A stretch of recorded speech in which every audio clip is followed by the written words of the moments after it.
This is James Kuntz, owner of Terrytown Roofing, here for the PT50 Instagram takeover. We're going to take you through some roof components here on a roof install that we did actually from my house on Monday.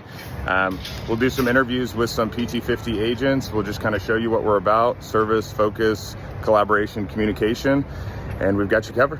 The things that I opted for on my roof install was high profile ridge. So on all the hips, which is right here, and all the ridges, it just gives it a little bit of a pop. And so if someone's looking to sell their high-end home, it really does help with the curb appeal. And in terms of longevity of the roof, part of that is ventilating the roof, so letting that hot air from the attic escape. So this is a form of active ventilation. So we've got soffit intake down here underneath the eaves and the rakes of the roof. So that allows for intake and then for the air to escape actively through a solar Royal fan. There are other forms of active ventilation.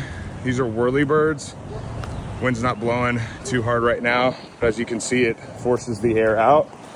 And then we've got upgraded pipe boots here. So these are normally the first thing to go on a roofing system. They need to be maintained every 5 years. These do not. These are a little bit beefier. Opted for here. This is called a Roofy vent, R-O-O-F-I.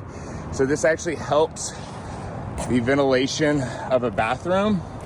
We're gonna be installing one more on this side of the roof for the kitchen. More component for you. This is called a cricket. So water flows down the roof line, and instead of sitting at the chimney, the water spreads off on either side and flows off of the roof.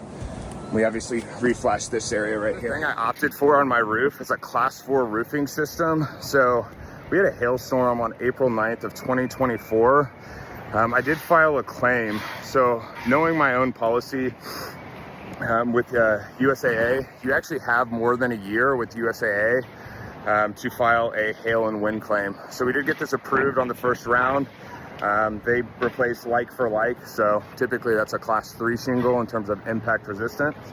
I know that USAA, I also know that State Farm and some other insurance carriers provide a discount for this class 4 shingle. So next hailstorm that comes through when I'm not replacing my roof and my neighbors are, well, they'll say, hey, I want whatever roof James put on, right? So just a little bit of education here for you this morning.